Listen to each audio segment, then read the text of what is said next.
All right. Welcome, ladies and gentlemen. We got ourselves another tournament today. First matchup is going to be FPOD versus Superstar. For this mid-tier tournament is going to be the same kind of picks and bans as we had on our one last week. And just a little rundown on how that's going to kind of shake out is both sides going to be picking 5 factions, blind picks completely, and then from those 5, both sides get to ban 1 on the opposing side, and then there's going to be a pick 2, ban 1 for the first 2 games, and then just picking from your remaining factions after that when you're down to just the last 2. So for our first matchup, it is going to be Empire versus the Ogre Kingdom. FPOD will be on Empire, and Superstar is going to be on the Ogre Kingdoms. Global bans have been Tomb Kings and Grand Cathay. I'll go over those pick 5s real quick. So for FPOD went Cathay, Tzeentch, Empire. We got Skaven, Lizardmen, and Superstar had Tomb Kings, Kislev, Ogres, Coast, and the Dark Elves. Both sides are ready to go, so we'll be getting right on into the action nice and quick. I'll just let both sides know that they are ready to get things rolling, and we will commence.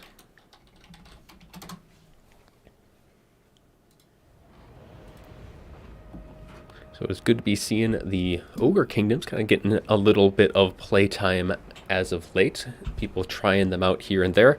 Last kind of tournament, they didn't really have all too much luck against the Warriors of Chaos, but we'll see how they do against the Empire. Probably going to be expecting the Empire to be bringing a little heavy on the war wagons. Those guys seem to be the pick for them. They do rather well, and then some kind of maybe longer range artillery, but we'll see how the Ogre's going to be respond. FPOD's all ready, and Superstar is as well, so we'll be getting right on in nice and quick. And we'll switch that scene over, kind of get a little bit of a preview on what we're going to be expecting. So we have Balthazar Gelt with the Hammer of the Witches, couple of war wagons. We got the Silver Bullets, some more cannon crews, and halberds, swordsmen, and spears to wrap things up for them. On for the Ogre Kingdoms, we are going to be foregoing a Lord, going to having just a Fire Belly, and then we have a couple of Gorgers, Scrap Launchers, bunch of Ogres, some Noblars, and Trappers going to be mixing things in as well. And this is the crossing the Sea of Claws for the map. So it's going to be a little bit more harder to get some line of sight. So Ogres might want to be trying to use that to their advantage, kind of avoid the long range of the cannons. So yeah, both of those guys in the back. Balthazar Gelt for his kit going to be flying up in the sky, and he is... see what we can get from him. Just has the Searing Doom and Final Transmutation, as well as Arcane Conduit. And then I'm just going to quickly go through the rest of the army that they had: just swordsmen, spears, and then some halberds. All that anti-large can be very good against the Ogre Bulls on the far side of the map. And for the Ogre Kingdoms, Gorger is going to be sitting out front. We also have that Noblar Scrap Launcher. So the Fire Belly is going to be rolling in with the Fire Breath ability. And then we have Burning Head and Fireball for those two to kind of help try and get through those Empire State troops as quickly as they can with that Burning Head, and that Fireball will help kind of deal with any of the cannons. And we also have Kindle Flame, and that is going to be it for that character. Then it is those Noblars for that front lane to help assist the Ogre Bulls, and we will have one of the Man-Eaters. Those Iron Fists are going to be taking that Lord slot, and they're going to be having that armor piercing, kind of helping to deal with potentially any of the cavalry. Of course, the far flanks going to be Gorgers, and Trappers are going to be kind of moving around for them. So we are getting underway. Ogres are going to be pushing down into the bowl to try and get things set up. That Noblar Scrap Launcher is going to be getting its shots off, but it is going to start be taking some shots in return, as the Great Cannon and the Hammer Witches are going to be lining up their own shots, trying to get rid of that before these Scrap Launchers do too much damage in the return fire. And we have, of course, Balthazar Gelt is moving forward as well. Going to be slinging some spells, has taken a little bit of damage so far. And that might be either from an early shot from the Scrap Launcher or maybe an overcast early on. But so far, that Scrap Launcher not trading all too great, is so far not landed a single hit against both of the cannons, and cannons are going to be starting to make their own shots land against that Scrap Launcher, but a nice land in against those Silver Bullets. Now, the Silver Bullets definitely were not the target there, but they took the brunt of the incoming fire and taken off a nice chunk of their health early on. War Wagons are moving forward, but they are being hounded by the Sabertusk packs, as they're going to be trying to kind of keep them pushed back, but they're going to be getting some nice shots in the meantime against those chasing Sabertusks, but are probably going to be needing a little bit of help, and that here comes that help with the Empire Knights going to be streaming through to help peel these Sabertusks off and give these war wagons a little bit of room to maneuver. That Noblar Scrap Launcher is completely outgunned here so far, has been able to get a couple more hits up on the hill against that great cannon crew, but unfortunately is not going to be able to take out any of those artillery pieces. A couple more may have been able to kind of help things out, but down it will go. But a second one is on the field, going to be starting to get its own shots in. Probably would have been better to kind of wait and hold off with that second Scrap Launcher entirely, or try and get that one in before that first one had pushed into the range of those cannons. But now the cannons are going to be able to completely focus down that second one, just as they did the first one, as the Noblar or the Gorgers taken some massive crossfire as it does try and push into the Free Company militia and the rest of the gun lines, trying to sneak in behind the rest of the Empire troops who are down in the front, kind of fighting things off, but they are being rather just beat down by a lot of these units. We do get a overcasted final transmutation. It is going to hit quite a few units, do a nice bit of damage, but the Empire State troops are in a bit of a disarray on that lower ground. Halberds are going to be rotating around to kind of block off that pass and kind of keep these cannons up and operational, as well as kind of more of their range units.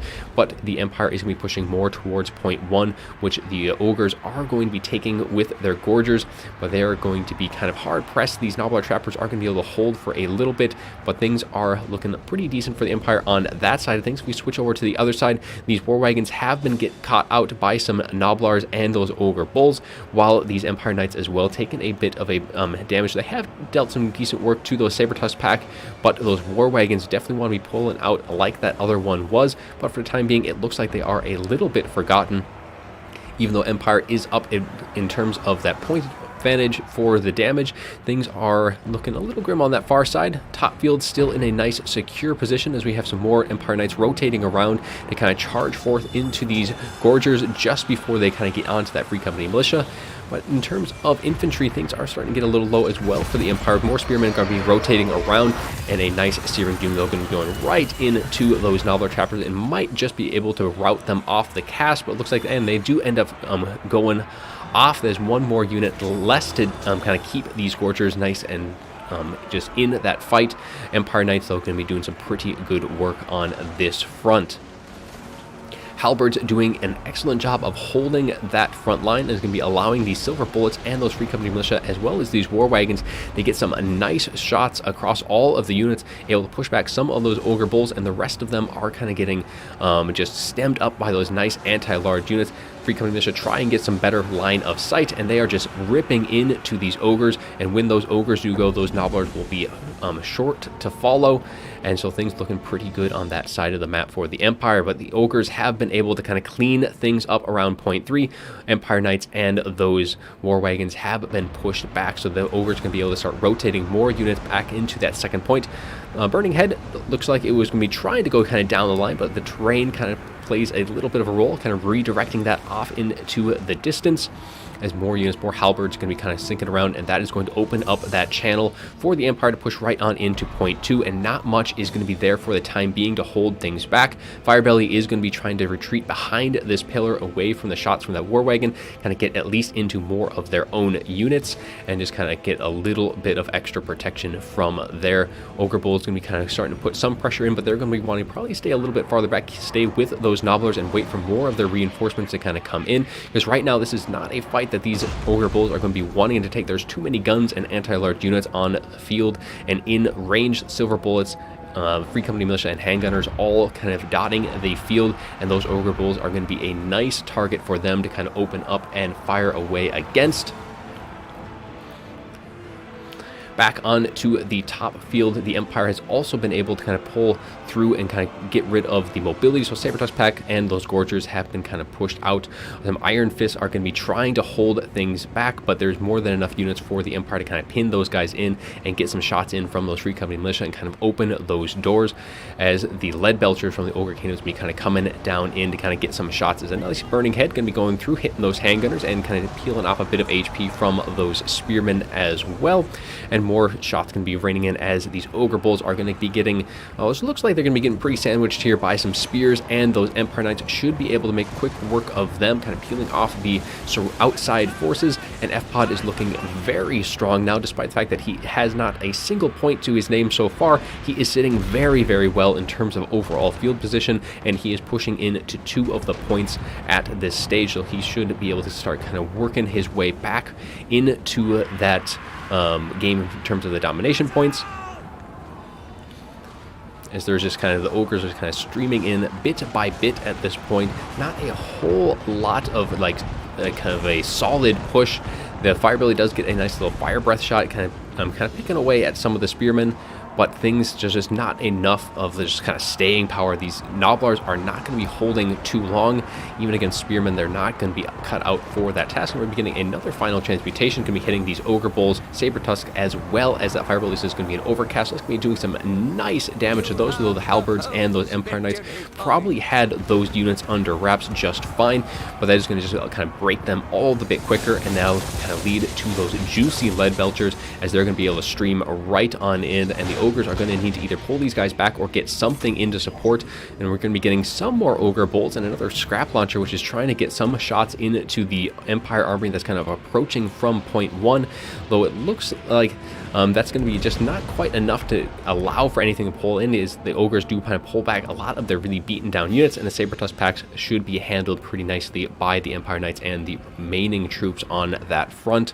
And the remaining of the Ogre forces is going to be trying to just kind of pile in, get these Lead Belchers a little bit of space, but those Hammer of the Witches and the Great Cannon, which is up on top here, or just the Hammer of the Witches, now the other one has been kind of pushed off by the Scrap Launchers, is going to be getting some nice hits against those Lead Belchers, really working them down. It is a nice target for them to get some good shots in. Firebelly's going to be getting pulled back as well, trying to get as much more funds for the Ogres to kind of pull in and try and stream into point 2, but things looking rather grim for them. They are almost outmatched 2-1 in terms of damage, and the Empire is now going to be sneaking into the back point of point 3 and is going to be back capping that one as well. So they're going to be now having that triple cap, as the points definitely lending for the Empire to do rather nicely here in this late game. They're going to be able to consolidate their forces at point 2, kind of get things set up, make it all the harder for the Ogre Kingdoms kind of funnel in. It's just going to be funneling all of those units into one nice choke point, and that'll lend nicely to those Hammer of the Witches, as well as it looks like some handgunners are also going to be kind of coming in with some more swordsmen,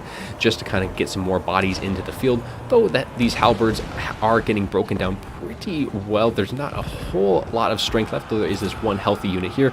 Gorgers, Ogre Bulls, but they're just going to be charging right into anti-large halberds with more on the way, so they're not going to be lasting too long. It's definitely not going to be trading, pretty much just going to be trying to buy time for these Lead Belchers to get some shots in and just kind of reform their format up on top, as these halberds are going to be pulling back themselves back to point 1 on that far side, as the beaten down units for the Empire are going to be getting pulled back for some fresher hands in due time.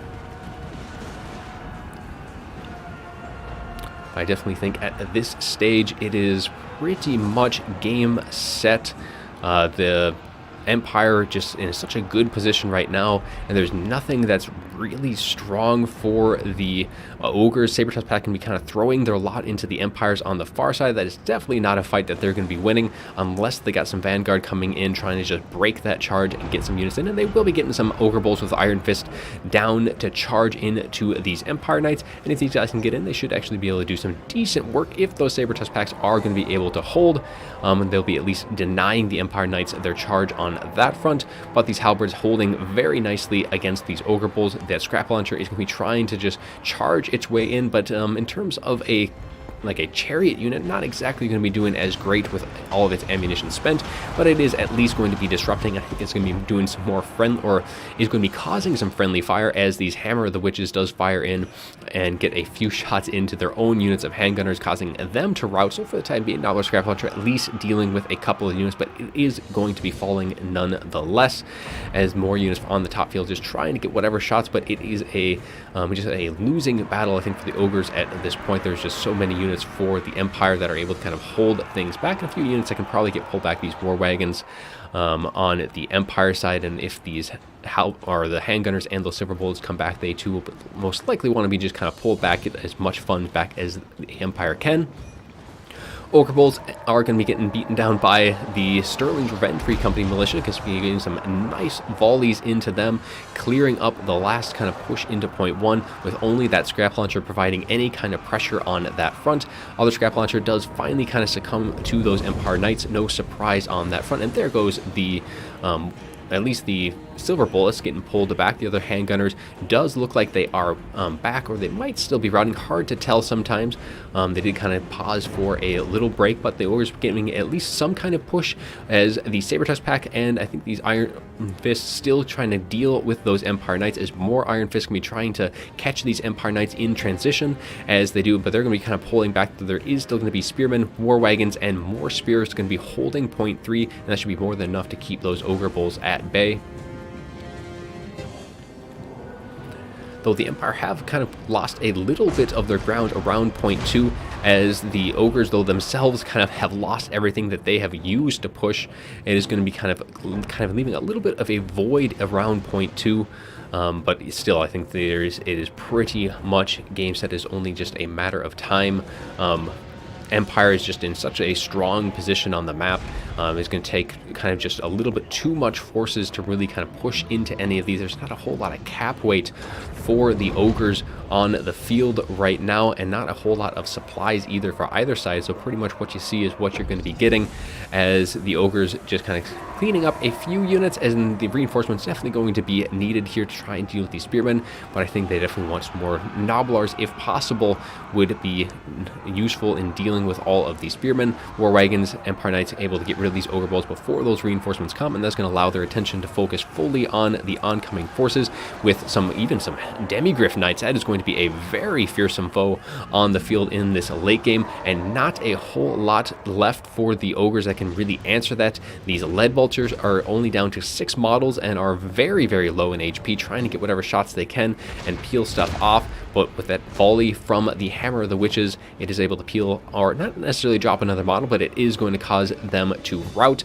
And that is the last of the shooty shoots for the Ogres, as they just try and pile things in. But things on this side, looks like the Gorgers and these incoming Ogre Bulls should be able to break these units. The Swordsmen and the Sterling's militia looking a little, or Sterling's Revenge looking pretty beat down, as the Gorgers with their Unbreakable just can be able to kind of slog through. These guys aren't necessarily built to deal with large units, so that might be a little bit of a inroads for the Ogres to at least kind of stem the bleeding. They aren't down much in points, but they are in terms of total damage value in this match.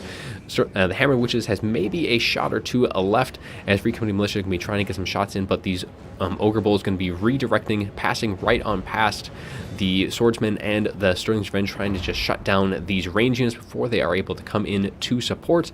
As we're on the far point 3, all of the Ogre reinforcements have been repelled. Demigryph Knights very easily kind of sweeping through and making sure that they get pushed back, as the rest of the Spearmen going to be redirecting to those Noblar Trappers, who are now just gotten visible. Saber-Tusk charging down into the lower fields, but not really much they're going to be able to do against those Saber-Tusk pack, as they're charging right into the pointy ends of all of those spears, and they take a little bit of damage off the charge, but those Saber-Tusk packs are not going to be able to stay in that prolonged fight. But more and more units are going to be looking to possibly take point 1 back from the Empire, but yeah, it's too little too late, and they will concede as the Empire takes game 1, and FPOD will be up 1-0 for the first one. So we will update that.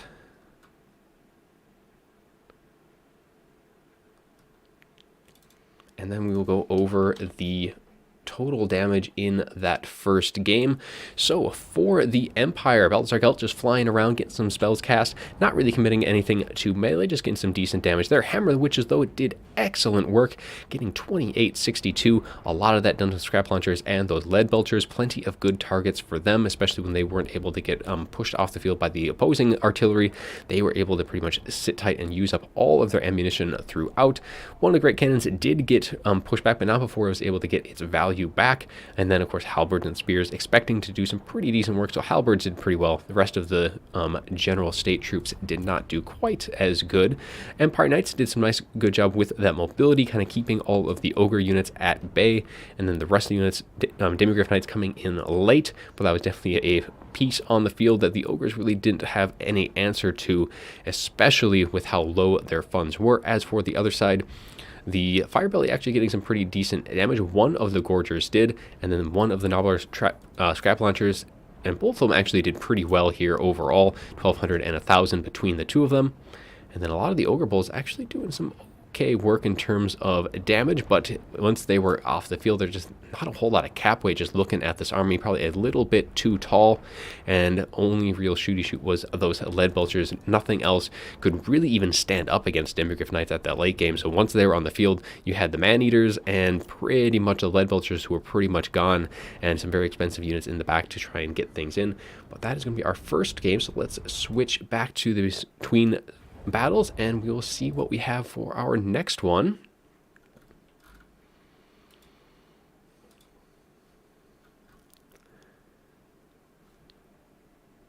So next one is going to be on Proving Grounds, and FPOD is picking Lizardmen, and Skaven is going to be banning Dark Elves from his opponents. So no Dark Elves for Superstar. And it is going to be either Lizardmen or Skaven up against the remaining factions of Kislev or Coast. And I think Coast is most likely going to be the leading contender for this next round for Superstar.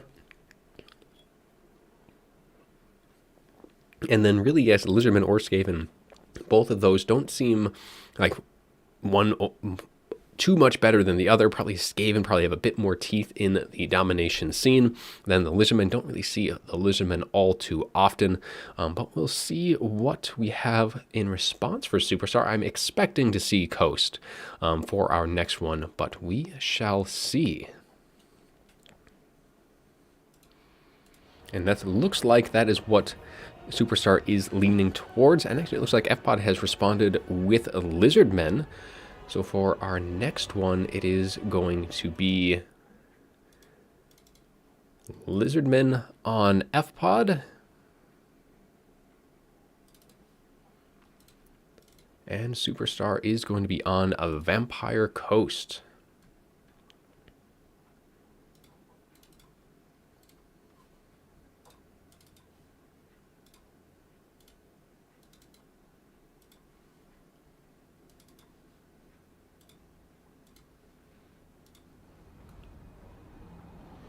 So in the past, the Lizardmen have been able to do pretty decent work with just kind of going extremely wide with like Saurus and Skinks just trying to kind of get into the opposing backline. As for this map, Proving Grounds, there is going to be quite a bit of areas for the Lizardmen to approach without kind of getting shot at. There's going to be some trees to help kind of shield their initial advance, and those two fields kind of come pretty close to the outside points, so we'll probably be expecting to see the Lizardmen utilize that here.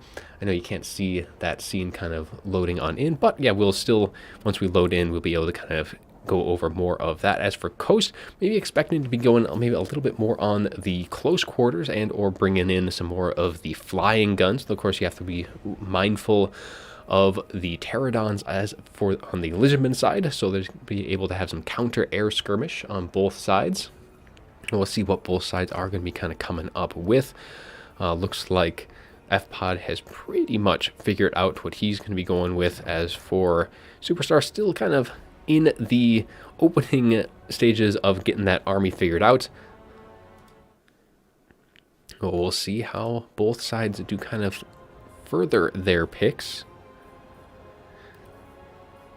I mean, with the terrain being maybe a little bit more favoring for short, probably expecting some bombers, some crab units or something of the like for a little bit more staying power. Also probably the those, what are they called again? The animated hulks for some nice mass. Only 500 costing, monstrous units with some decent armor piercing, high weapon strength, so they'll be able to kind of hold, and for the value that, or for how much they cost, it's almost always worth it to kind of bring as many of them as you can. They are very, very cost effective and very helpful at just kind of keeping things out of your back line with their mass, and especially because the Lizardmen will be having some rather large units of their own. Depends on if we'll be seeing any of those, trying to help maybe push through all of the zombies on the front line. But nonetheless, looking like we'll be getting into our next one fairly soon. Hopefully everyone has been enjoying the stream so far, and yeah, and our lovely UI giving it another run through the paces is a little bit kind of slow to kind of get things set up over some other versions, but overall I think it's been working out pretty well. And we'll see for the bracket. I know the second semifinal hadn't yet been determined when we started out here, so we'll take a look to see if that has been updated. So we do have our bottom semifinals, and they should be getting underway as well. We might be able to pick things up for either game 2 or game 3 if it does go to that. That is going to be Serica versus RTA Fistful, so we will update that bracket in the meantime. But it looks like actually both sides are getting into the fight now, so we'll actually do that after this. And we'll switch the scene on over, get a little sneak peek at what we've got for our next one between Lizardman and Vampire Coast. And it is going to be just a Saurus wall with some skink cohorts, going to be kind of just filling things out. So very, very wide. They're very cheap on the infant or the Lord as well. So it's just a skink priest with heavens. Going to be just kind of slinging. It looks like just the Thunderbolt is the only spell going to be bringing there. Very good against artillery pieces. And just kind of grouped up expensive units. As for Vampire Coast, it is going to look like double Necrofex, the Rotting Prometheans, as well as just some zombies. So a very tall build for the Vampire Coast, though that is going to pretty much make it pretty hard to get into any backline if you don't really have much of a backline to have to defend. But we'll see if that's going to be a bit of a factor in trying to get to all these points, because you are still going to be needing to get onto those. It is Domination after all. And just kind of going once more over just that Thunderbolt, nothing else, and is going to be on foot as well. So no loss, no great loss anyway, if that Skink Priest does get pushed back. Otherwise, yeah, just Saurus Spears, Skinks, and then some jabs to wrap things up for them. As for the Vampire Coast, Noctilus on his Necrofex classes with Captain's Wrath Moondial, Wraithstorm, we have Wind of Death, which might be very, very helpful dealing with just the mass of Saurus, Drowned Dead, and then just Arcane Conduit and the Hunger. Second Necrofex, Lamprey's Revenged, some regenning, shooting, armored big old crabs going to be on the field, and then just some zombies to mix things up for the remaining units. And that is pretty much going to be it. So now let's kind of swing back and kind of look at the map in full.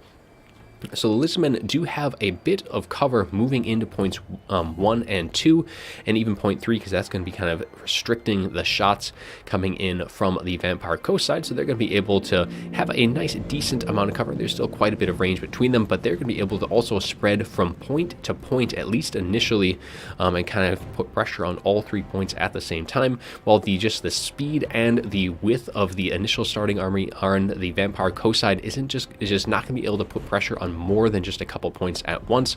So that's going to be able to kind of just allow the forces from the Lizardmen to kind of dictate a little bit on that opening engagement. It does depend on a little bit on what they have in the reserves. Hopefully Coast has a bit of mobility to at least kind of put some pressure on that far side, but they're just going to be pushing forward with the kind of big units, and they don't have to really be worried too much about ranged. They don't want to be taking too many shots from the javelins, but for the most part, the Lamprey's Revenge, they have their own regen, so they'll be able to take those shots. High armor as well, so they're not going to be taking much damage anyways from these Skinks, and they're just going to be able to charge right on in. Skinks maybe wanting to pull back, get into the protection of their Saurus, especially their spears, try and get those spears on top of these Lamprey's Revenge. But in some initial volleys, just that total saturation of fire is going to be able to kind of pluck away at their HP bit by bit, and they are just going to elect to charge right on in to melee off the get-go, and they're going to be able to do some decent work to start things off. We do get an invocation of the heck going on them a little bit early, just kind of make sure that they stay topped off, as both of these Necrofexes are going to be pushing forward, getting shots, but that is going to be putting them in range of a lot of units, especially some Cold One Spear Riders now coming into the field, and the zombies are a little bit out of position, not going to be able to help assist both of these Necrophects, and that's going to be giving these Cold One Spear Riders at least some nice initial shots, as all the summon of zombies completely contained by those Kinkors, unable to kind of break free, and this charge in is going to be able to get some nice damage in onto Count Noctilus early on, and those Lamprey's Revenge taking quite a bit of damage early on, definitely stayed in combat with those spears for a bit too long, and they are going to be crumbling, need to be pulling back, and they are getting pressure put onto them by those King Cohort, as they're just going to be continuing to get more and more shots, and these Lamprey's Revenge probably going to be going away very, very early on both sides. Some mobility Scurvy Dogs can be charging in, but these guys are not going to be able to stand up to Saurus at all in the slightest. All of the stopping power for the Vampire Coast is on point 2, and they are being quickly overwhelmed by all of these Saurus, as they're making quick work of all of these zombie, all the deckhand mobs. And then on the far side, nothing pressuring point 1, so these two units are going to be able to hold that very easily, especially with all of the summons coming in, are going straight towards the other 2 points for Vampire Coast, and it looks like the Lizardmen are able to kind of start taking back point 3 just as Coast was about to, but they are pulling one of the units back, which might drop that pressure just a little bit, but they still have enough cap weight on that far point, so they are looking very nice in terms of just taking all these positions. And Animated Hulks will get a nice charge into the backs of these Cold One Spear Riders, who've been trying to kind of just pluck away at the Necrophects, but unfortunately have not been able to do much work in the slightest, and with these Animated Hulks are going to be able to push these guys back pretty easily, and away they shall go. Noctilus and the Necrophects are both standing very strong. So far have been able to dish out some really good damage against these Cold One Spear Riders, even though these guys are anti-large armor piercing. It has just not been anything to do to either of those Necrophexes. I'm sure the Invocation have been able to do a bit of work, but so far Coast definitely not as down as it might seem. Both of these Necrophexes are trading very, very well into the surrounding Saurus and the cavalry, even though you would think that they would be able to kind of bring down these big boys pretty easily. Wind of Death can be going through, just kind of taking a little bit on the Saurus warriors. Lizardmen were heads up and able to kind of avoid most of that incoming damage as they kind of regroup their forces on the outside. Don't want to be grouping up too much here with that Wind of Death, though they do have a little bit of time now to kind of wait between the two, or between the next cast, so they'll be able to kind of get in, get all of their forces in line as the Cold One Spear Riders are redirecting right onto that Necrophects, trying again. Well, I don't think they're going to be lasting too long. These Animated Hulks are going to be right next door, and they are going to be getting that order to attack those Cold One Spear Riders. Should be able to push them back. Skin Cohorts as well, going to be kind of coming into the rear of these Animated Hulks, but get a little bit hung up on Count Noctilus, who has now started taking quite a bit of damage, especially with all of these Saurus Spears and those Cold One Spear Riders just nipping at his heels. He does get an indication of the heck off on top of him, as he's going to be trying to heal up through all of that.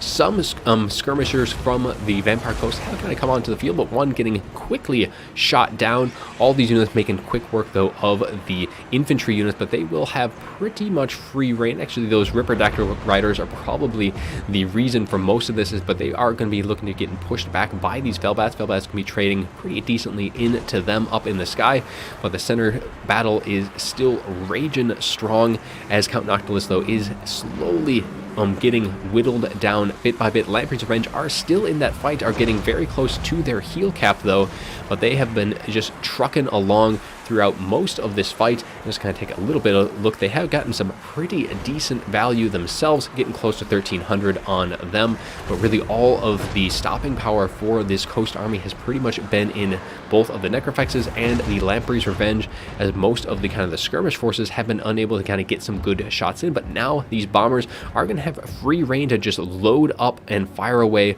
into all of these infantry units, and should be able to kind of help clean things out, because there is no real response from the Lizardmen. We do have some Ripperdactyl Riders, but they'll be kind of coming in, which will allow the Deck Droppers to get at least a few volleys into those Lizardmen forces before they're able to, or they're forced to kind of pull back away from that oncoming force.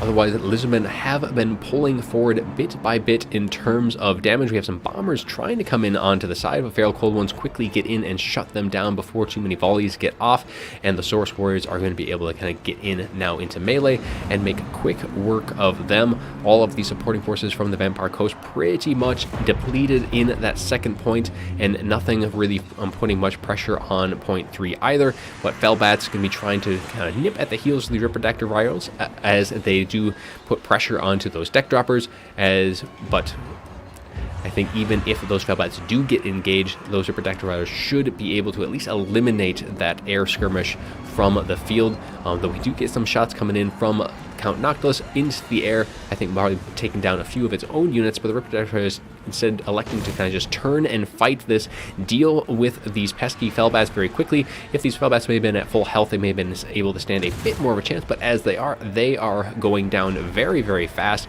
and now nothing in the sky is going to be able to keep these deck droppers safe. So the deck droppers are either going to have to kind of drop to the ground and try and kind of pull through their own units, or try and just get off the field at this point, because they are going to be hounded now by those Ripper Riders, getting into quick melee, and with that, those guys not going to be lasting too long. Ripper Riders will make very quick work of them in the sky, as Count Noctilus though is going to be waddling his way on to point 3, going to be getting a nice Wind of Death, might be able to kind of clear out most of the infantry with that, though the important units, the Source Spears that had the most health, is going to be able to avoid that. The other units do get taken down. Spears going to be able to at least finish off these animated Hulks before Noctilus comes in, but he's going to be going right back into point 2, where the Vampire Coast have been able to at least take that back from the Lizardmen, though they are still in pretty much only that position on the map, and nothing really putting a ton of pressure, though there are some units kind of waiting in the tree line, as we have some zombies, animated Hulks, waiting to kind of jump onto this far point, try and get a few points back, and they should be able to actually handle this pretty well. There isn't a ton of very healthy units for the Lizardmen, but that is going to be just 1 point lost, but already the Lizardmen have such a high advantage in terms of points and in damage, so they're going to be able to kind of just take that and just be a little bit more slow and methodical about their response. Don't need to kind of throw a bunch of units into that fight when they don't necessarily need to, as these Star Spears still going to be taking a bit of a Wraith Storm, not going to be doing a ton of damage to them, as more units be getting pulled back away from point 2. The Lamprey's Revenge is going to be getting whatever shots off that they can, but they are at their heal cap, so that regen isn't going to be doing a whole lot of help onto them from this point forward. Noctilus himself getting pretty close to his heal cap, but he's going to be moving forward, trying to get some shots into all of these units, as the rest of his units do kind of come out from the trees and engage in melee. Ripper Riders, though, also be charging or dropping down, getting into that melee fight. If they can get onto those animated Hulks, they'll actually do some really decent work, but the rest of the infantry from the Lizardmen quickly kind of getting beaten down. The shots from Count Noctilus is going to be enough to kind of force these spears back, and that is only going to be leaving these Ripper Riders on the field on this side. We do have some Skink cohorts going to be coming in, hopefully to get some shots off onto some of these low armored units, kind of peel away as much as they can. Ripper probably want to be taking this fight elsewhere, and they are going to be getting that order to pull back and try and get into some other engagements in the meantime, and more units from the Lizardmen going to be kind of stemming this tide here, as the bulk of the remaining Lizardmen forces is going to be on this side. Now we'll be looking to push into point 2, as the coast forces are now in control of 3 and 2, so they will be making a bit of that point back, but they are going to need to hold all 3 points at some point if they're going to be able to want to have a chance at winning this fight. So they are going to need to make a push into this far point at some stage in this fight. They don't necessarily have to do that now, but time is going to be ticking. One of the Necrofex Colossus is completely out of its ammunition, and I was now just going to be in melee. Want to be pulling that guy back, getting this at least some funds, as Noctilus himself can be getting some decent shots. It looks like a nice Thunderbolt drop into those animated Hulks, going to be causing them to slowly start crumbling away, and we do get that response. We're looking to try and backcap the Lizardmen, as one of these Scurvy Dogs can be moving on in, and so far no response has been made by the Lizardmen forces to try and hold point 1. They are pretty much fully focused on taking that second point, and that push is looking like it is losing a bit of its ground. But all of these units, the Necrofexes, have been able to kind of just whittle things back. A nice volley might be enough to bring down one of the Necrofexes, though it has used up all of its ammunition. It is crumbling, so one is down for the count, and some more shots can be trying to rain in, though Noctilus is going to be kind of that big threat. He still has all of that Winds of Magic, and he has a few rounds of ammunition left to spare, and he is looking to be pushing back the last of the concerted pushes from the Lizardmen, as the Skin Priest trying to get in, going to have some help from some Feral Cold Ones, going to be looking to try and hold point 1. Now, Scurvy Dogs and Feral Cold Ones, not necessarily probably going to be super helpful for the Feral Cold Ones. I think they will actually probably end up losing this fight, but getting the charge certainly will help their chances there, as the Scurvy Dogs are going to be pulling back, trying to get into safety, because we do have some animated Hulks coming in, as well as they're going to be trying to kind of sandwich these Feral Cold Ones into that point. But for the time being, Lizardmen still have point 1, and things are looking a little bit more grim than they were earlier on in this fight, as the Coast forces, while they are kind of crumbling away on that center point, even the Lamprey's Revenge still only at critical binding, but they are on slivers of HP. Even these Skin cohorts are just kind of chipping away just enough to probably put the final nail in the coffin to that unit, but they've gotten some really good value so far in this fight. Both of these Skinks kind of plucking away with the help of these Ripper Daggers might be enough to actually kind of turn the tide, especially with some approaching Saurus Warriors. These Saurus Warriors will definitely be able to kind of switch the balance of power here on point 3, and we can already see that happening as these units are slowly crumbling away. And we do have some units kind of coming through the tree line. Some more Zombie Pirate with pole arms are going to come on in, but those Saurus Warriors will definitely be able to win that fight in the end.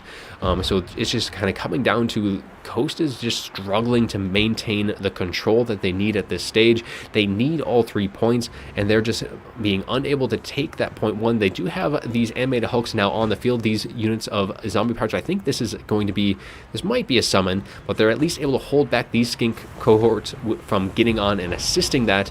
But we have the charging forces of the Cold Wind Spear Riders, and this will be a very good engagement for them. Charging right into those animated Hulks should be able to make quick work of them, and it looks like the Lizardmen are going to be able to maintain control of point 1, despite the Coast trying to get in with some of their quicker mobility, is unable to really do much about that. Lamprey's Revenge finally succumbing on that center point, but it definitely did quite a lot bit more work than I expected from earlier on, and I think this is pretty much going to be it. There is no speed left that can kind of get on to this all of these points. Lizardmen going to be taking point 3, and they are starting, and they already have point 2 and point 1 back, so they are going to be re-establishing their triple cap, and that is just going to be putting way too much pressure onto the Coast to take all 3 points. They just don't have the time to even get units off. I think Lizardmen could pull back at this stage, and that would be it. And Lizardmen do win against Coast, as FPOD emerges victorious, and he will take the series, advancing to the finals. But let's take a look at the after battle report. Noctilus and the Necrovex only getting 2k. Kind of expected a little bit more out of them. They got all of their ammunition and were really kind of instrumental in getting that center point for Coast. But Lamprey's Revenge doing very well. 2120, tons of kills on them, and even some of these pole arms getting a ton of value. 1144 for them. Rest of the units, though, not really going to be expecting a whole lot. Deck Droppers did get kind of pushed back quickly by all those Ripperdactyls and all these animated Hulks, getting some decent value, but not enough in the end. And that is pretty much it for Coast side. As for the Lizardmen, Skink Priest of Heavens, only the Thunderbolt, not going to be expecting a whole lot of damage output, just kind of getting some shots in where he could. Saurus did decent work, a lot of good value across the board on them. Skin Cohorts also getting some nice value with all of their Javelin fire. And then one of these Ripperdactyl Riders did very, very well, especially dealing with both of those bombers, and then kind of diving into the late stages.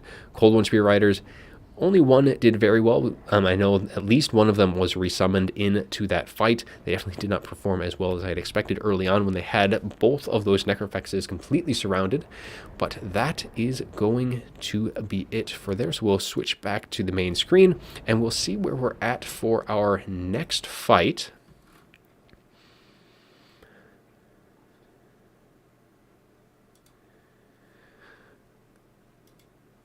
So it is Serica and RTK Fistful. So we'll switch to the bracket, update our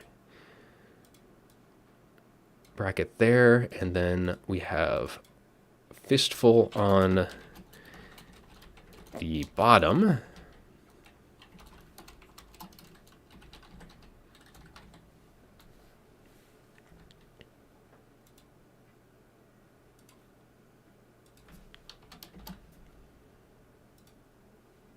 And I am just going to ping them and see where they are at for their battles.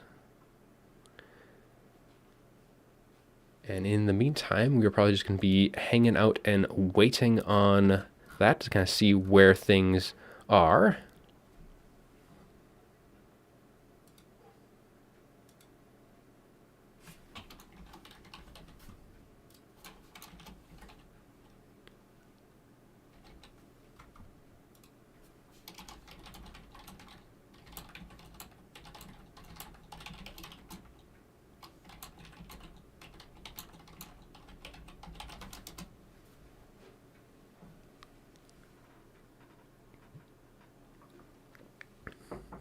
So some good opening matches there between Fistful and Superstar.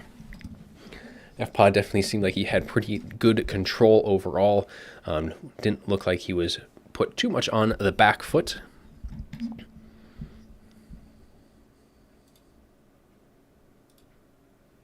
And hopefully everyone enjoyed our opening semi-final match. And I'm going to see if I cannot hunt down our last battle.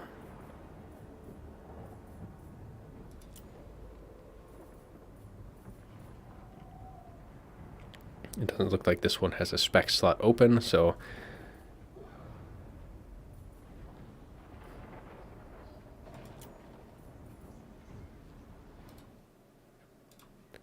guess we will just have to hang around and wait for the next one. Yeah. Demo, welcome to the stream. Hopefully that's a recent one. But yeah, Fistful will be up next, or is currently fighting Serica. I don't know where they are at for their battles. They were given the go-ahead to kind of get their series going whenever Fistful finished up his game.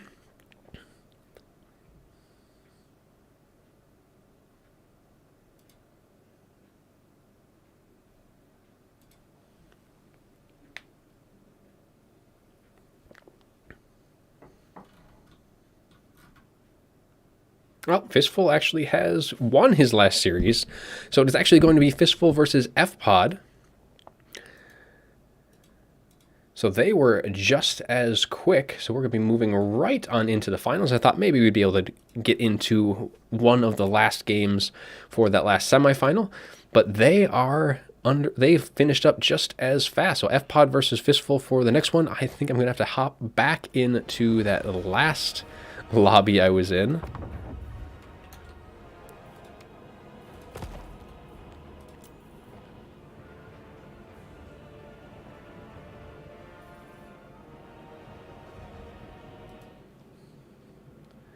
Yeah, we will get our bracket set up for the next one. Yes, it has been a while since I've been able to do kind of any kind of regular streaming, but we got a little bit of time. It is very cold outside, and there's not a whole lot to do right now. So winter is here in full swing in Minnesota.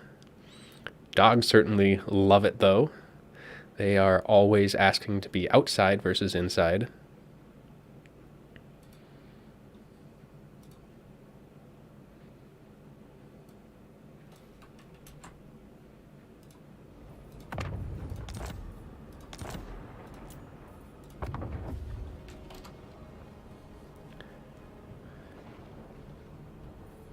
All right. We are in the lobby. We will switch back over and we can update this as we get their blind picks.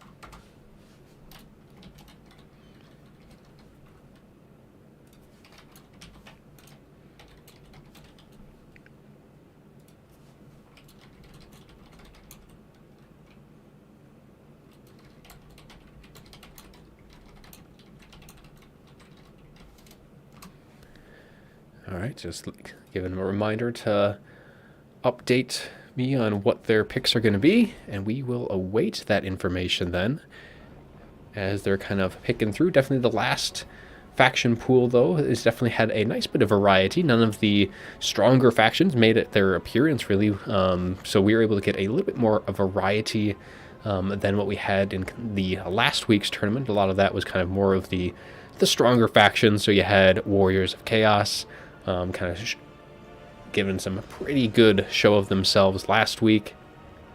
Saw them in a few of those games. It's more of the Chaos factions, but yeah, good to see Empire, Ogres, and then seeing the Lizardmen is definitely not as strong in the current state of things. They're just kind of fallen a little bit to the wayside, but they did pretty well in that last one. Saurus are still a very solid unit.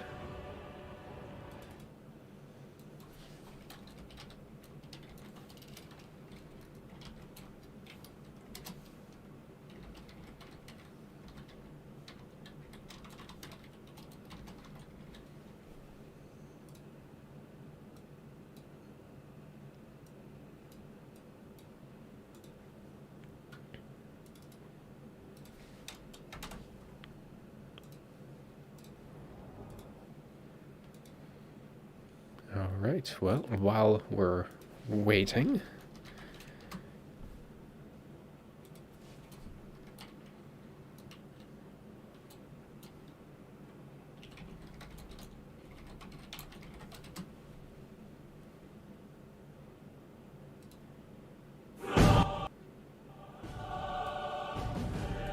let's get a little background music in as both sides finalize their next upcoming picks. I expect to see at least some more of the stronger, though for FPOD, I would definitely be expecting to be seeing Empire again. I know FPOD definitely likes his Empire, so we'll be probably expecting to be seeing that. Might even be worth it for Fistful to consider using his global ban on them, but it depends on what other factions do grace ourselves on that side of things. But it was definitely a nice mix that FPOD had. We can I'll just kind of hold off on that as both sides are picking. Don't want to be influencing picks too much going forward, but yeah, we're just waiting on some upcoming information.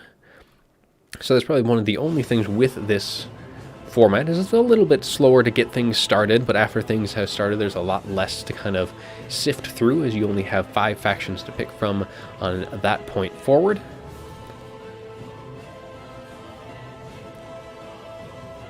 But hoping for some good games to wrap things up. For the maps on this one, we're going to be starting on Black Ark. So nice and open, some nice cheeky Vanguard positions on the side, kind of some nice forward positions. So Vanguard is definitely a very good use on this first opening map.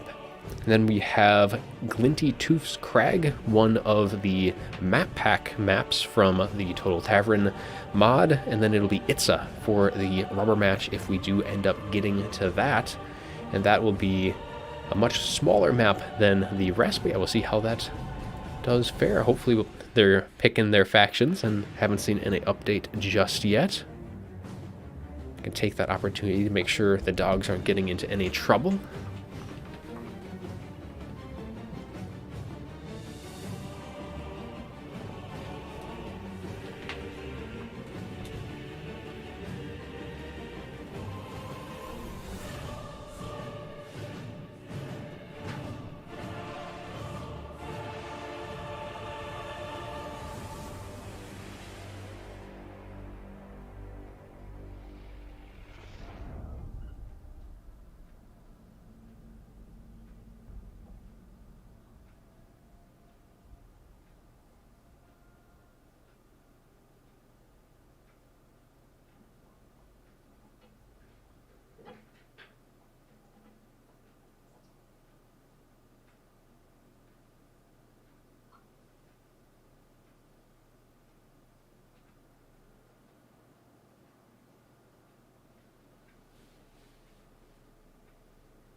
Oh, well, looks like we got...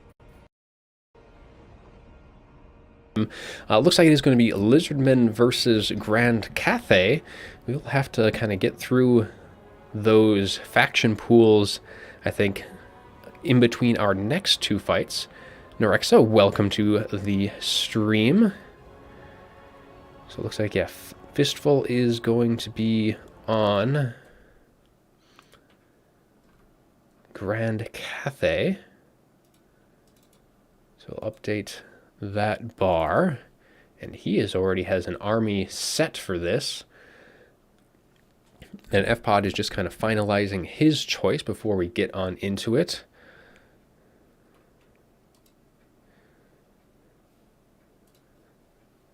I'm expecting probably some fairly similar factions from FPod, so I'm expecting he does have Empire. We do not know what the rest are. I will try and ping them, and we can get things a little bit sorted.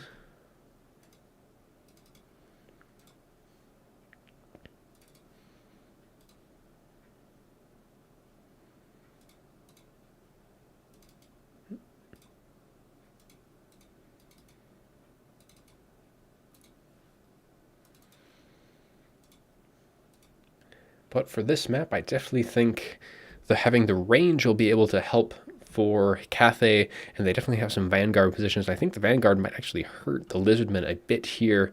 They don't have any pretty decent cavalry or stuff like that that can utilize that fully, and just having their mobility does lack a little bit when you're especially going up against someone like Cathay, who can give some pretty good support to those engagements.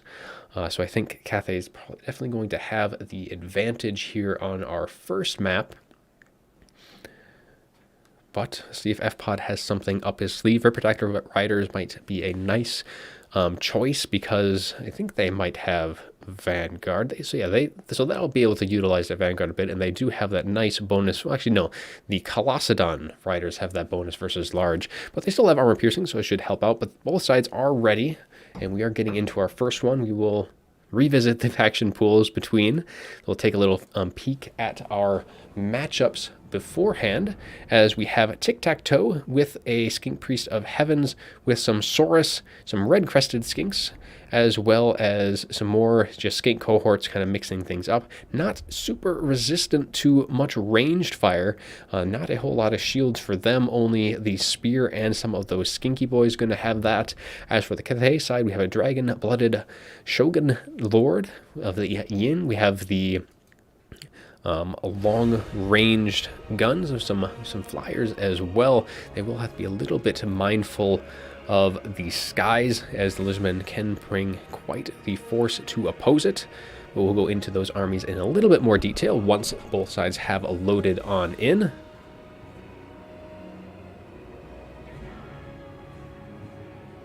I think it's not so much that the Cold One Riders are very good. The problem is going to be quantity. The Jade Lancers mixed with Peasant, or the Peasant Horsemen mixed in with the Flyers, and it's just like they're going to be able to have a bit more quantity and support in that range game. So I'd expect Cathay is going to be able to pull out that range advantage, though we'll see if that's going to be the case. And for the armies, it is Skink Cohort, Skink Jabs, these 4 red-crested skinks. We have the Skink Priest of Heavens coming in with the Comet of Casadora, which would be kind of a very nice drop if they can get a good cast in a cav engagement, or against any of the infantry. It'll still do quite well. We just have the Drop Sphere of Swotek, and then Focus Instincts, but otherwise pretty cheap on Tic-Tac-Toe side. Just going to be looking to at least contend the air, and he will do a pretty decent job against that dragon-blooded Shogun Lord. As for the rest, we do have the Righteous Lancers of Wei Jin, though. They do have that Guardian, so that will help if they stay nice and close to their Lord. We do have those Crane Gunners, Jade Warriors, some Crossbowmen in the back, just some Jade Crossbowmen, nothing more than that. And we do have 1 unit of Jade Lancers as well. We'll see what the rest of the reinforcements, because that's going to be where a lot of this battle is going to be kind of dictated one way or the other. All these red crested skinks should be able to kind of mow through these Jade Warriors pretty quickly. The only thing is, how much fire are they going to be taking on that initial approach? These Crane Gunners, as well as the Jade Warrior Crossbowmen, will be able to make very quick work with them. They don't have like any armor, no shields, so they're going to be falling pretty quickly on that front. Jade Lancer is going to be roaming the battlefield to start things up, and the Lizardmen have no long range, so the units from Cathay are going to be able to kind of really dictate their position, and we're going to be forcing the Lizardmen to kind of come towards them, which is going to be helping in terms of the mobility as well, these kind of with these Righteous Lancers and the rest of the units. And we have a couple of Peasant Long Spearmen to kind of get a little bit more width, especially on this top field, because that is where most of the Lizardmen have consolidated their forces, and they're going to be moving the rest of their forces. We have some Feral Cold Ones as well into that position, so they're putting everything into points 1 and 2. And they're going to be just allowing Cathay to take that point 3. So Cathay is going to be wanting to rotate most of their units away from that point as well. They can't completely abandon it. These Feral Cold Ones would love to just kind of jump in and take that quickly, but they're definitely going to be wanting to bring most of their units up north. Some Iron Hail Gunners as well, in response to seeing these Colossadon Hunters on the field, and kind of making sure that they stay as far away from their units as possible, because these Colossadon Hunters should make very quick work of the flying units from Cathay. So that is something that they're going to have to be very mindful of, but they're just going to have to get into range to do that. And there's going to be lots of just guns and archers and all sorts of things going to be pointed skyward for that side, just kind of making sure that those guys will not be hitting onto their expensive units. And they also do very well into those cav engagements as well. So we'll see how that is going to fare on both. And gonna have to go through that in just a sec.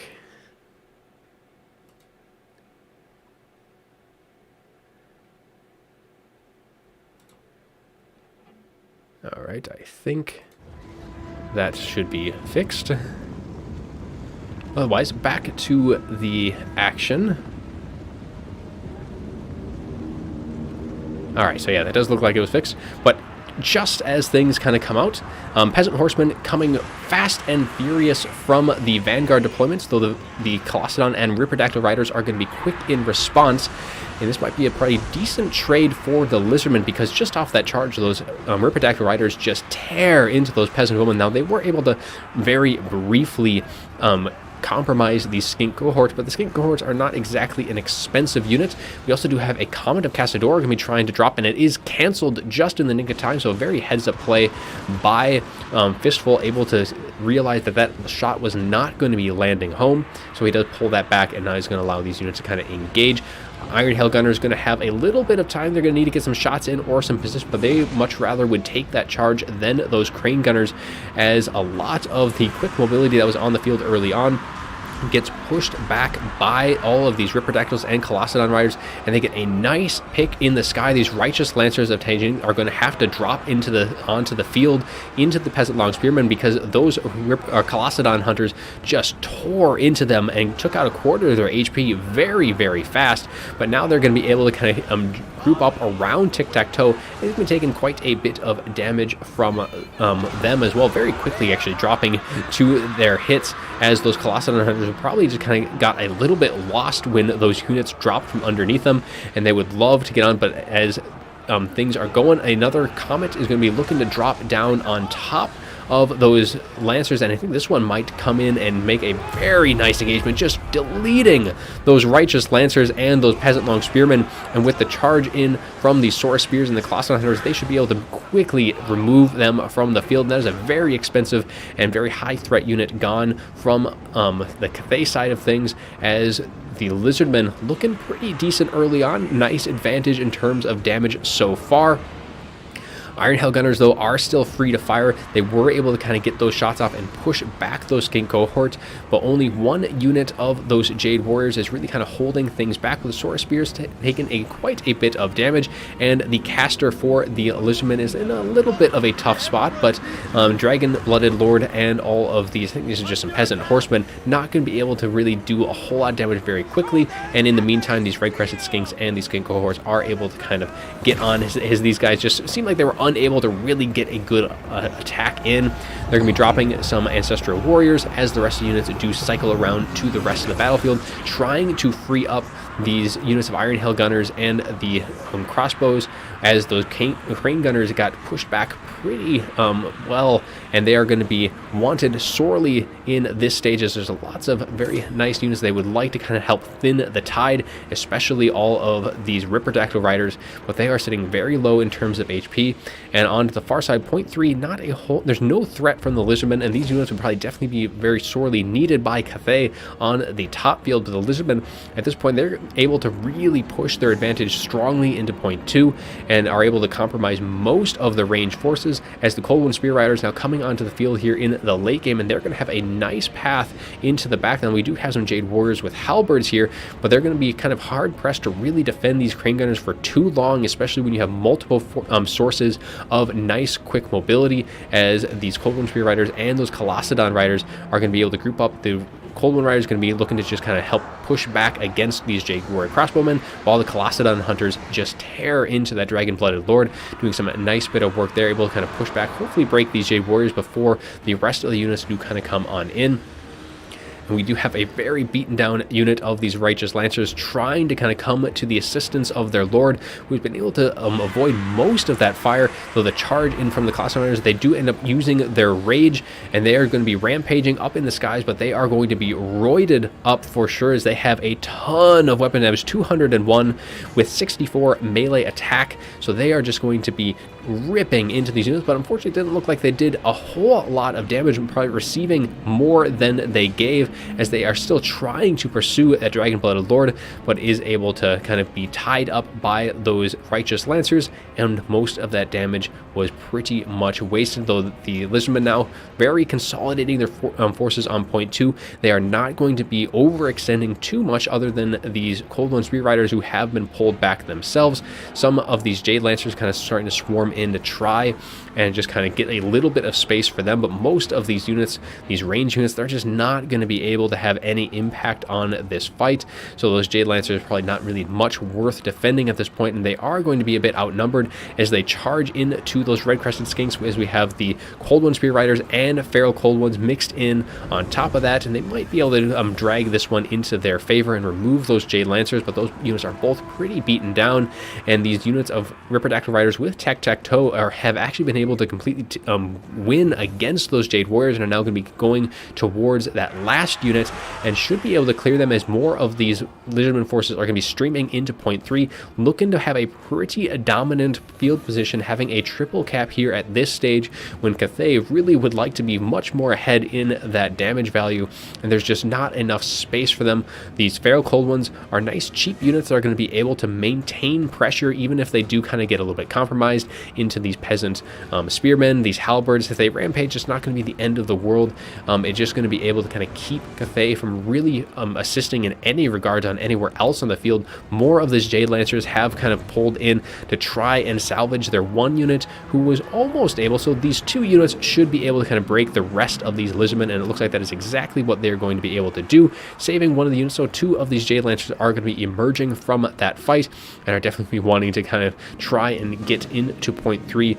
But in terms of points on the field, it is not the end of the world for Cathay just yet. They have time to kind of reconsolidate themselves and make a concerted push, but they do not have much in terms of a field presence. These Cane Gunners are going to be trying to take whatever pot shots they can, able to get some decent hits into these Feral Cold Ones and eliminate any of the remaining mobility that the Lizardmen have on the field. And that's been kind of probably one of the key things, is if they can remove the mobility that the Lizardmen possess, they'll be able to kind of consolidate, move forward, and be a little bit more I guess, confident with their own range units, but they're still going to have quite a few units. Kind of be always going to be that fear of those Ripperdactyl riders just dropping in right on these vanguard positions up on top. But they are slowly kind of pulling back in. There isn't much, like, these are just some skink cohorts. They were just there to take that point 3, which they were able to do. Coldwind Spear Riders don't want to be probably sitting in prolonged combat, but a nice rear charge by these Coldwind Spear Riders coming back from their earlier route is going to get a nice hit with the attack of Tic-Tac-Toe in the front, almost enough to just straight outright break these units of Iron Hail Gunners. But with the advent of these Jade Lancers, looks like they are going to be staying in that fight at least for a little while. More mobility kind of coming into Swarm, use the last little bits of their strength to kind of assist them. Ripperdactyl Riders do end up breaking, as those Jade Lancers do kind of finish things up on that side. But a little charge from into these Jade Warrior Crossbowmen, which would have been very nice to get those things taken off the field earlier on, because now these guys are shattered. They're going to have to kind of make their way. They don't have very long to get to the edge of the field, but they would have been able to get back on the field much quicker if those guys had been able to kind of just get retreated with that ability earlier than that.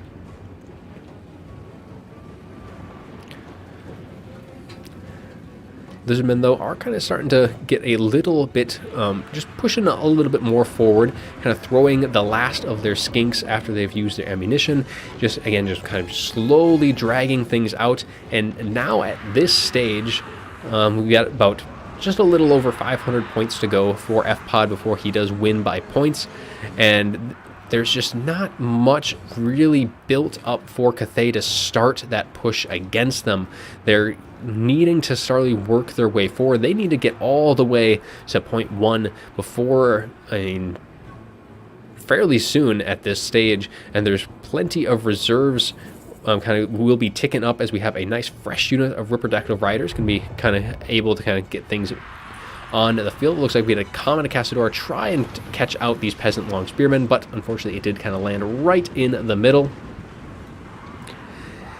And yeah, it does kind of feel a little bit undecided on which way they wanted to go with it, because they had like a little bit of everything. Like we had a couple Crane gunners, we had like a few Jade Lancers, and like one unit in the sky. And actually, just I think having just a single unit in the sky at all, you need to have, if you bring any sky units against the Lizardmen, you have to be mindful that they can bring a very scary air force themselves. Even if they're not going to be able to really kind of shoot at that very well, they'll be able to bring, like, all these Ripperdactyl Riders have been a very good tool, and those Colossadon Riders just tore into those Longmas very, very quickly. And yeah, you see right here, these Crane Gunners are going to get dived on by these Ripperdactyl Riders, and these Ripperdactyl Riders should be able to just pretty much delete them immediately with their bonus versus infantry. They're going to quickly remove those Crane Gunners. There's no chance for for Cathay to even respond to that. They tried to get some Iron Hail Gunners in, but it's just going to be too little too late. I mean, they're going to be able to get some really nice value off onto them. The Peasant Horsemen as well charge in, kind of tie them up a bit, but it's just going to be too little too late as those Crane Gunners get pushed off, and there's just nothing to really put any pressure, and that point total is just, at this point, it's past the point of no return. There's no way that Cathay can even just force path their way all the way to point 1 in time, and a very, very nice drop of that Common Casadora onto those Jade Warriors pretty much deletes them off the cast. And that is going to be that, as F-Pod is looking to take an early first win against Fistful, as the Lizardmen are now going to be 2-0 on the day, beating both Coast and Cathay, so maybe a little bit of teeth. Definitely all of the source, and the Ripperdactyl play was also very, very good on that side. Cathay trying to get whatever win they can here in the late stage, trying to dual tic-tac-toe for the sky in the end of this battle. Just a few hits would be all it would take for tic-tac-toe to kind of get pushed back. Does have Storm of Shadows popped on him, so he has a much lower speed, but he does just drop onto the field, though he does take a hit in the meanwhile, and that is going to be tic-tac-toe falling. But that is going to be the only victory that Cathay is going to be having on this battle, as Lizardmen, very strong performance here, well ahead in damage and in points, and a very commanding victory off the bat. I knew it. Unending glory is yours.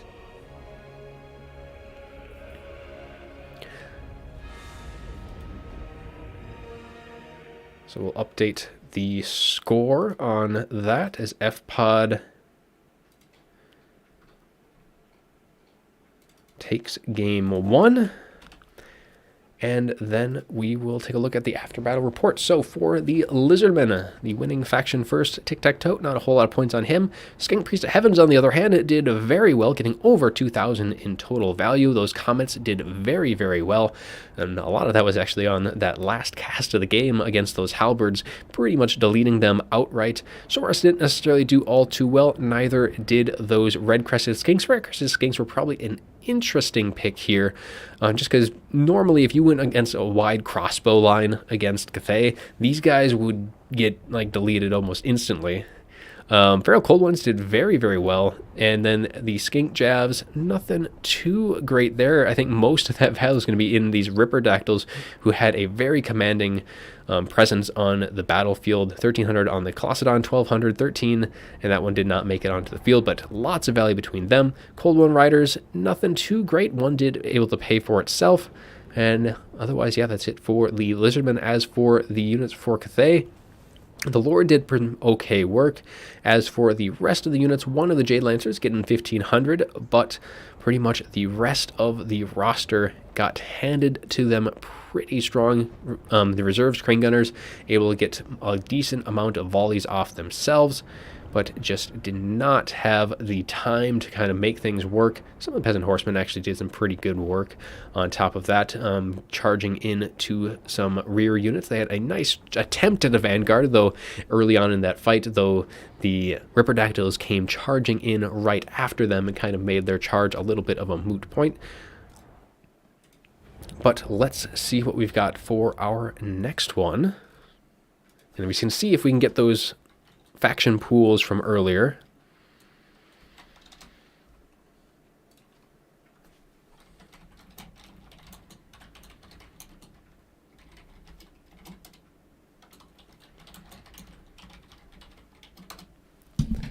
And so we can kind of get a little bit more of an insight on what we have to work with on both sides. I mean, I might just be able to kind of unhide the picks from FPod's last faction pool. And it does look like that is pretty much what he took. So we had FPod went with Cathay, Tzeentch, Lizardmen, Skaven, and Empire. So that is the same 5 as he had for our last series.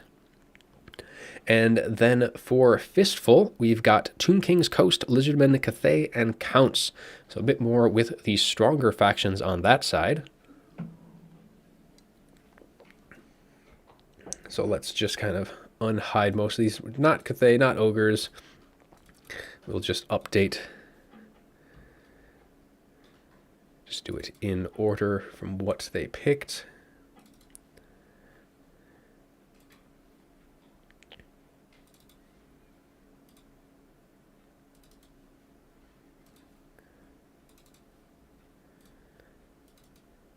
And Counts for the last one.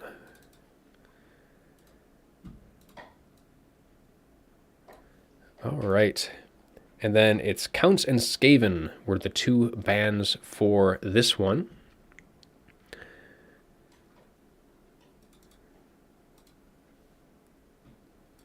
So no Counts for Fistful and no Skaven for FPod. All right, and now we are rolling with that. So next one, it should be, yeah, it's going to be Fistful's picks here. So he'll have 2 to pick from, and then he'll be able to ban one of FPod's remaining factions. So he definitely has some very strong factions on the field. As for the map, it is going to be fairly open. So really, I think any of the factions are quite viable here. I'm almost leaning towards a Tomb King and maybe a Tomb King Coast or a Tomb King Lizardman, kind of maybe just to mix up the playstyles a little bit, and we'll see what we have in store.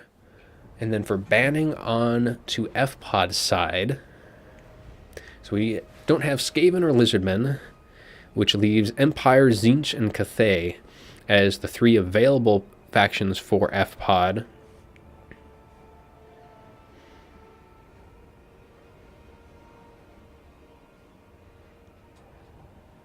almost feeling like a Empire or Cathay might be one of the two factions that I would expect Fistful to kind of look to be banning for this one.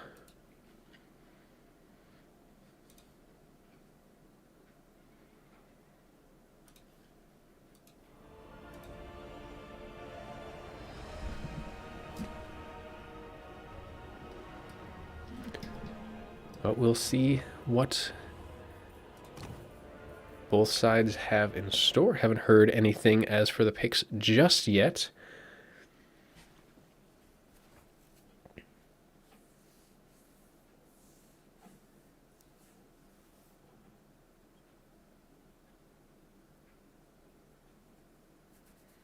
Yeah, I would expect to see Tomb Kings, Lizardmen, and potentially banning Cathay. That would be my initial guess.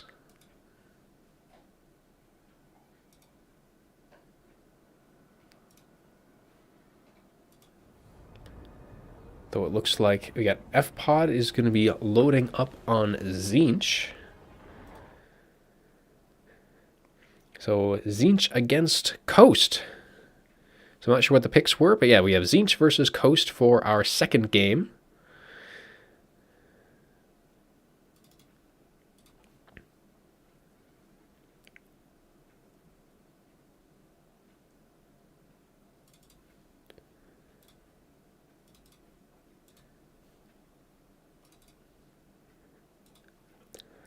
So Coast definitely going to need to be a little bit mindful about Tzeentch's potential to kind of just remove their lord. Definitely probably going to be the biggest threat, so going to be wanting to bring some kind of a deterrent for that, kind of keep things at bay. And the Tzeentch skirmish might actually provide a pretty decent pick as well, because considering they'll be able to have their shields, so they'll be able to kind of trade off a little bit, and having that fire damage is always going to be nice to have against an undead faction, especially ones that have a few units with their regenerative abilities.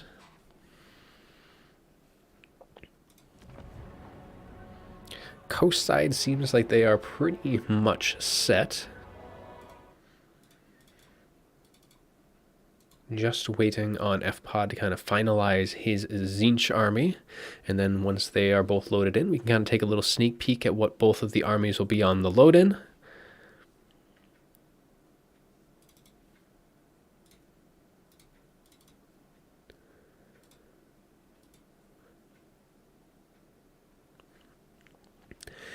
Yeah, I think, though, the Coast was probably the one that got kind of punished. Well, I wouldn't say punished the most, but having the leadership on their units get knocked down a peg, because really they need to hold that front line as long as they can. But Coast, yes, Coast is still strong, but I don't, yeah, Coast isn't, like, it's not on the tier of Tomb Kings and Counts, both of which I think are still, are definitely above Coast in terms of the total power scale. Tzeentch is kind of an interesting one, just considering what they normally have for their kit. Though we'll see how well they perform. And I mean, against factions that rely very much on their lord, like the Counts and Coast, Tzeentch definitely has quite some decent teeth to bring to the field. And then, of course, they have their own monstrous units as well. Plenty of halberds to kind of help with that front line. They'll just have to be a little bit more mindful with some of the ranged or the direct fire units, I suppose, from the Vampire Coast. That's going to be the biggest threat for them. And Fistful is ready. We are just waiting on F-Pod to finish up his army. We've got a little bit way for that. Still thinking on his end. And the one thing, though, with this map is it is a rather larger map. If you remember from last week, this was the final map of the finals. So it's going to be the cornfield. So it's going to have a pretty big open area in the center. So the mobility is going to be able to be probably much more beneficial for the Tzeentch side. They'll be able to have more room to maneuver with their units. They'll have more mobility on their end anyway. So I'm expecting them to be looking to take advantage to that. Though Coast will have plenty of avenues, just like they're not going to be getting pressed too heavily in any quick situations where they'll have to quickly redirect their fire. They'll be able to have plenty of space to kind of see their enemy coming at them. Tzeentch against Depth Guard, well, they will be able to have the gate if you bring it, or the blue fire does pretty decent work overall. Depth Guard are going to probably be a bit more. We also have flamers as well, or some of their armor piercing units. Most of their infantry isn't going to be well suited for that. Like you have halberds isn't going to be what you want. Potentially Chaos Knights if you're just going to be going with, if you're hoping to be up against just the regular Depth Guard, though the polearm Depth Guard going to be a bit more of a problem, but they don't have any shields, so you will be able to saturate them with plenty of fire. So blues and pinks will be able to do a decent work on that. And you can kind of see a little bit of a sneak peek, so we are going to see some Depth Guards. So we have polearms and 2 of the regular, 2 bombers, polearms, and the rest. Oh, that is unfortunate. Nope. Hey, okay. That was close. I thought we had crashed. But we are still in action. That was... we almost missed the game. Alright. That was definitely close. Something must have popped up that almost decided to close the game. But for F-Pod side on Tzeentch, we have Kairos Fate Weaver. He has that blue fire, and then he has Life Leeching and the Fires of Change lore passive. For the rest of his units, it is a bunch of Marauders for the front line with a couple of spears on the sides, and then it is going to be a bunch of blue fire. So we have, I think, 5 total blue fire, 3 of the pinks, and that is going to wrap things up. So really, yeah, just that saturation of fire from their end. They'll be firing into mostly unarmored stuff in terms of like bombers, handguns, and gunnery mobs, and then just the volume of fire from the pinks should be able to do pretty decently against the Depth Guard of the Vampire Coast side. But it's going to be deckhand mobs, pole arms, some bombers. We have a Vampire Fleet Cat Admiral with vampires, and is going to be bringing in the Black Periapt, getting some power recharge and some power reserves, which will be very nice to have. Wind of Death, Drown Dead, and Invocation of Nehek for the spells. And then the last 3 units are those Depth Guard that you were worried about earlier in Nexus. So yeah, 2 of the regular ones, and then 1 of the polearms, and they are going to be off to the side, kind of hiding behind those towers there. Just kind of keeping them, well, I guess they're just kind of being filtered in, but those will want to be to the back of the formation, hopefully trying to come in later after the tools to deal with them are off the field, and those tools pretty much are going to be those pink horrors are going to be the biggest threat to the Depth Guard. Not necessarily super high in terms of armor piercing. They only have 5 armor piercing. Blues are probably going to have only 2, but just the volume of fire from all of these units should be able to do some decent work. And of course, Kairos, if he's able to kind of get forward and kind of just put some pressure on those blue fires, if he gets some good shots off with those, can do some nice value to those elite units. And there's nothing to really deter Kairos from getting close. You just have a couple bombers. You'd have that Vampire Fleet Admiral, but it's just 1 pistol, and with the shield on Kairos, Kairos shouldn't have anything to worry about against her. We're just going to have to be a little bit mindful of any summons that might be coming in, because Coast is going to be sitting back and just kind of waiting as we get that blue fire initially going in, doing some decent damage against him. Would like to probably have some handgunners brought onto the field to just keep Kairos at bay. Just anything to deter him from getting too close and just allowing him to snipe out the Admiral.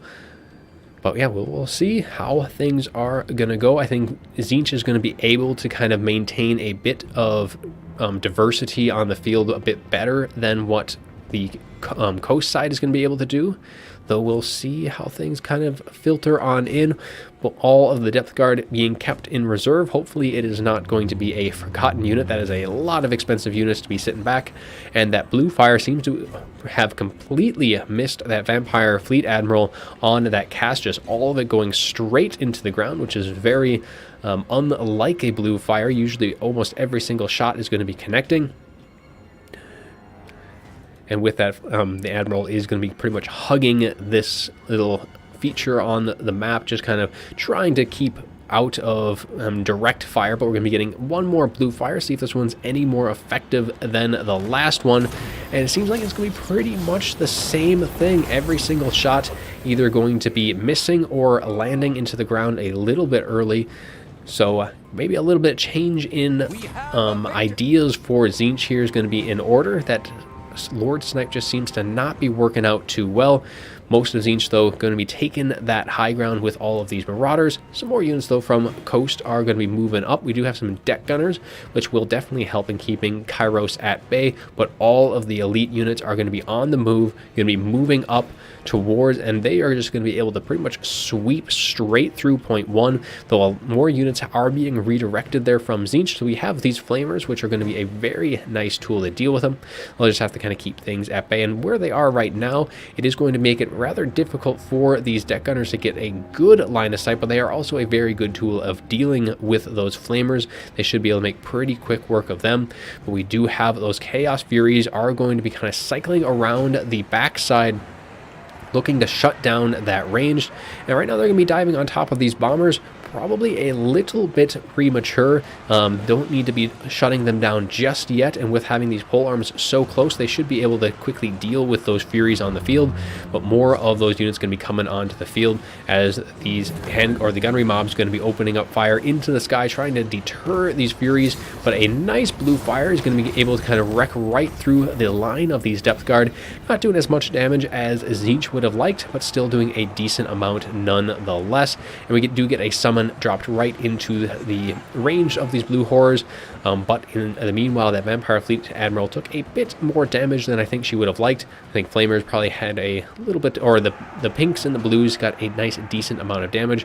The Flamers are kind of looking to kind of take this high ground here, which will give them a nice line of sight to get a volley into those very expensive units. And we'll see how they are able to handle that on that side. Kairos does dive down into those gunnery mobs. Not much to really worry about him, but all of those Furies that were on the field are pretty much all gone, and not a whole lot to show for themselves. Scurvy Dogs are another good tool to deal with those Furies, and if they're to quickly respond, should be able to peel those Furies off very, very quickly. But those bombers are still up and operational. Kairos is getting kind of chased back a little bit, but those deck gunners did fall. Must have been to one of the Furies, and down they shall go, which is a rather expensive unit for the Coast that is now going to be off the field. And the next volley of Furies is going to be shutting down those bombers, but the bombers in guard mode are going to be able to just delete that front line of blue horrors. Going to be taking some of their zombie pirate deckhand mobs with them, but it is able to pretty much be a mutually assured destruction there. Now these Scurvy Dogs are looking to get right on into these pink horrors, as well as the rest of the mobility of dire or Fellbats and Scurvy Dogs looking to shut down this other flank of pink horrors. So those are some very expensive, well, fairly expensive units for the Tzeentch range to get shut down so early. And these Flamers, though, are doing some pretty decent work, are just lighting up these Depth Guard, doing a ton of damage to them. And then we also have these Chaos Knights coming in. Fellbats can be trying to shut these down. I think it's a little too late to shut down both of these units of Flamers. They've already done a ton of damage to some very expensive units on the field. But overall, actually, these are some Chaos Knights. I thought those were some skirmish cav coming in.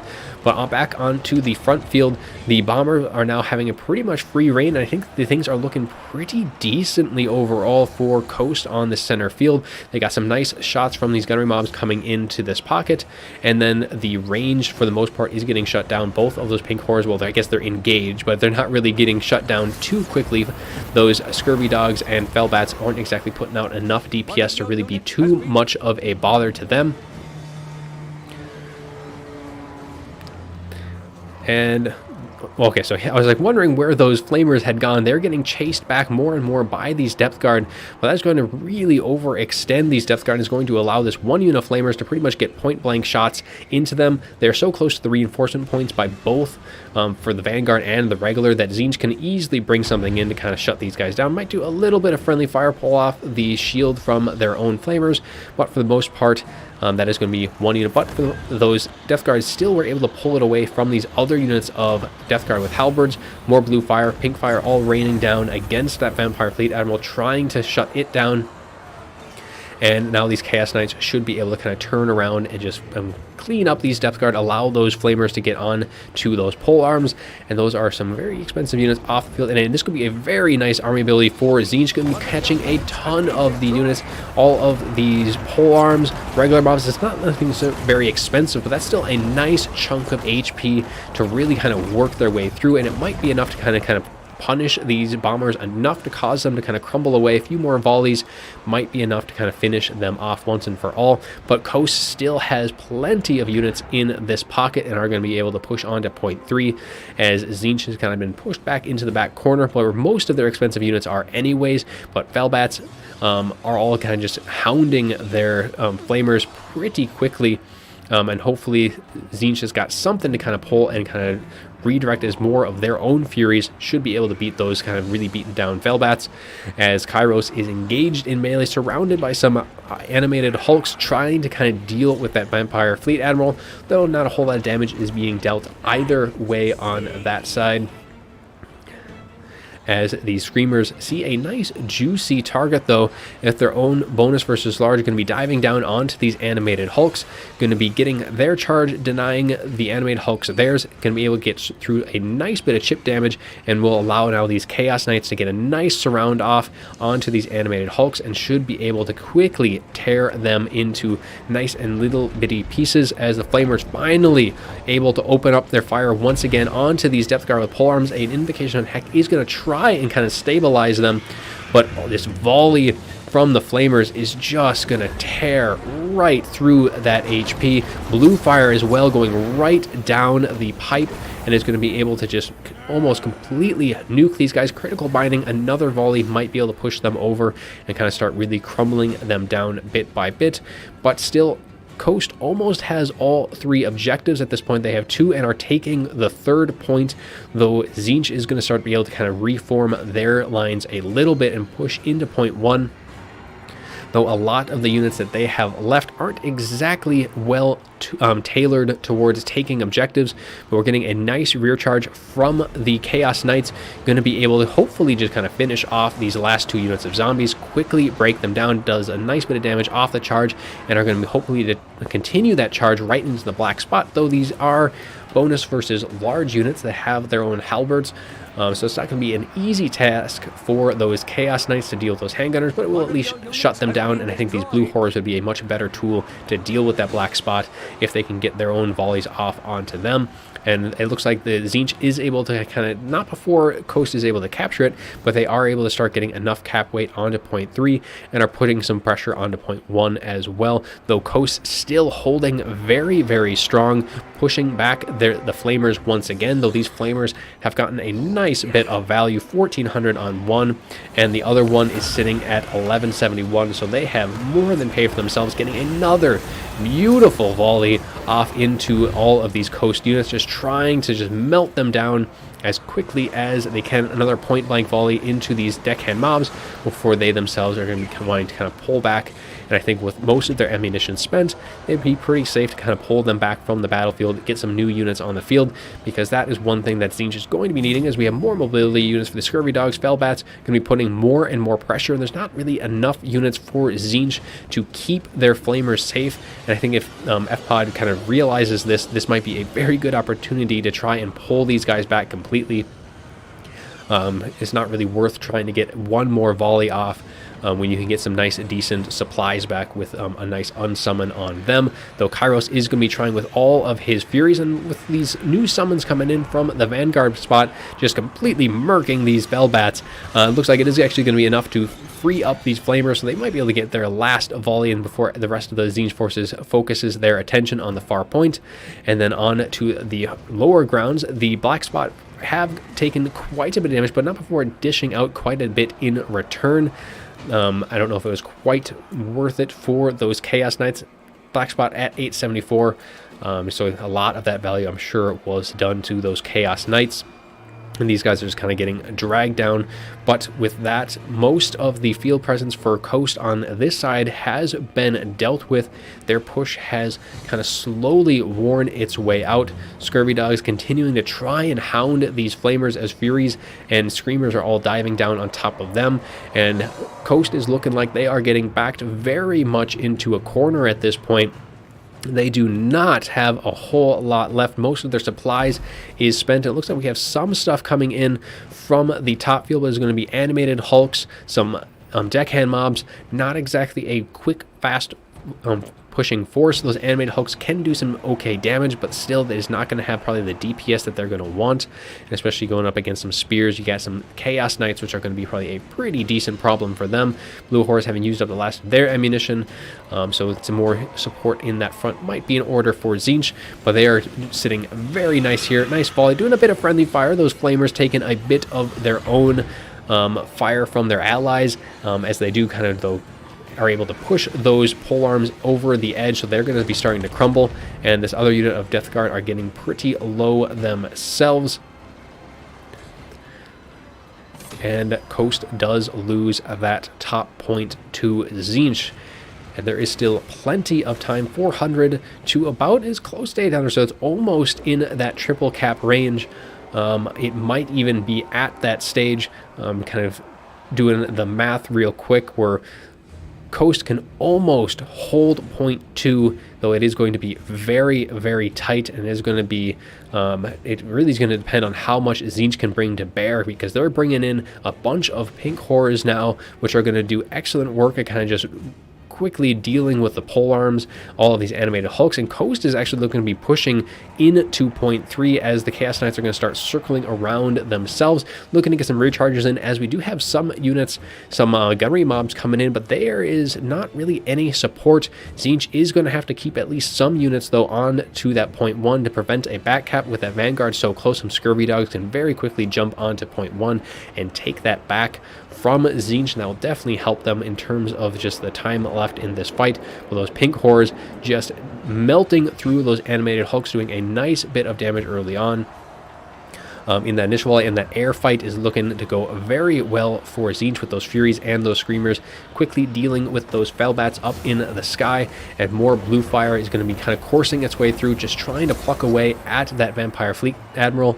But I think at this point, that Winds of Magic best cast probably on the supporting units, as the Chaos Knights are going to get a nice rear charge into the Zombie Pirate Deckhand mobs, and just looking to kind of just hopefully to whittle them down more so and more so. But the mobility of the Scurvy Dogs can be coming in. There is a lot of range units, though, coming in for Tzeentch, as we have more blue horrors, more pink horrors, all of be coming in. Scurvy Dogs are going to be trying to kind of sneak their way in, while this entire pocket of the Vampire Coast is getting very just shot to pieces at this point. Nothing is able to kind of get through, as this unit of blue horrors is just holding everything up, and they're just getting pinned in place by these Chaos Knights. The Chaos Knights are going to get rear charged by the animated hulks. So that is going to be able to do a nice, decent amount of damage, but that entire front pocket just kind of crumbles away to dust, which is going to allow these Chaos Knights to pretty much completely redirect their attention to their rear, and point-blank range. That Vampire Fleet Admiral just gets a nasty shot straight to the face, but Scurvy Dogs and some summons all could be coming into this pocket. We do have Furies going to be trying to kind of peel those guys off, as the pink fires are going to be trying to kind of pull back and get some more just space to work with. And if we kind of look back at point 1, only one unit of very beaten down, but kind of seeing that it is going to be all she wrote, as FPOD is going to emerge victorious, with Tzeentch taking a 2-0 victory in the finals, as FPOD does move into that final.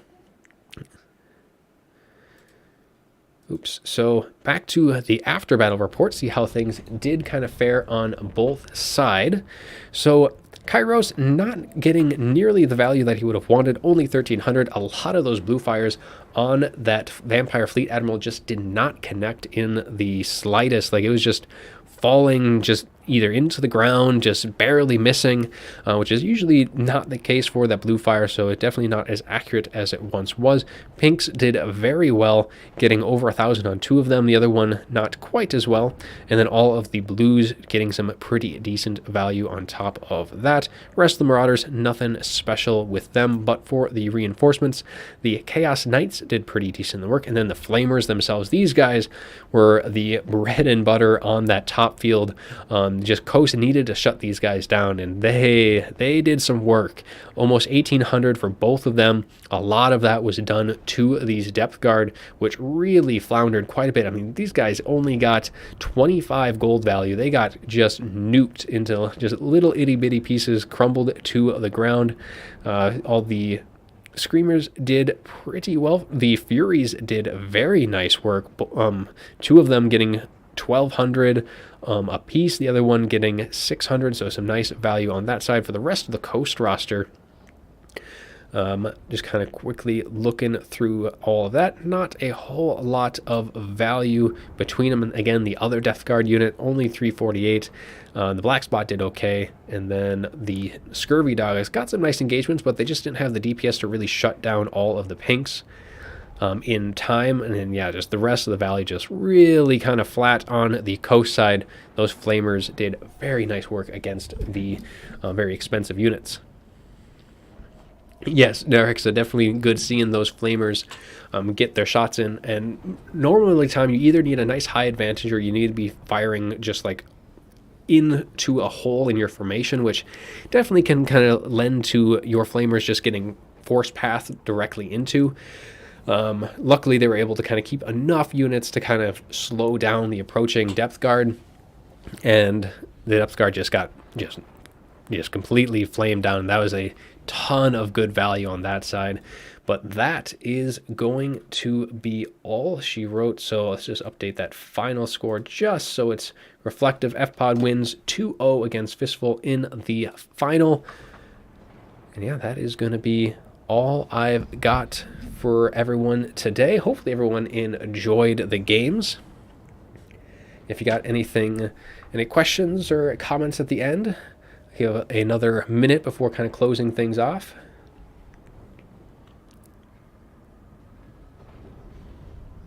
Yeah, with shooting over enemies' heads, I feel like if you're able to shoot down the line of the unit, which I think they were able to do quite a few of the volleys, they were able to kind of position themselves, at least one of them on the wing, so they were able to kind of shoot down the formation.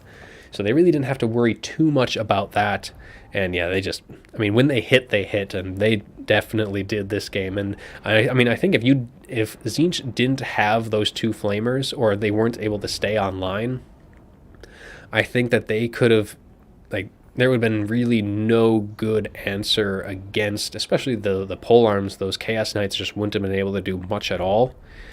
I think that may have been a very different story, because all of the pinks and stuff, they were not getting the value on the Death Guard. The Death Guard stayed very much away from that line of fire, and most of those pinks all kind of fired into more of the squishy units, the bombers, the deckhand mobs, and the animated hulks. But yeah, if you can shut down those Flamers, that definitely would have been, I think, a different story there. But yeah, definitely some good matches. And I think, yeah, without further ado, we are going to close things off. I thank you guys all for watching, and have a good one.